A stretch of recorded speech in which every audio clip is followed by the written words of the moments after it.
હવે આપણે મંદિરના પૂજારી શ્રી હરેશભાઈનું સન્માન કરીએ।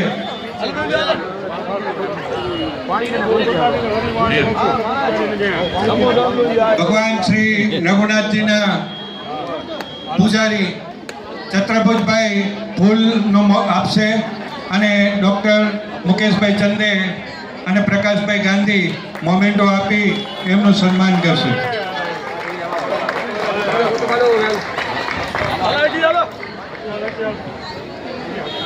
હવે ધીરેનભાઈ, બામિનીબેન,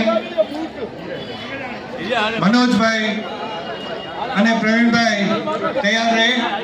આપણીબેન ચંદે નું સન્માન કરવા માટે હું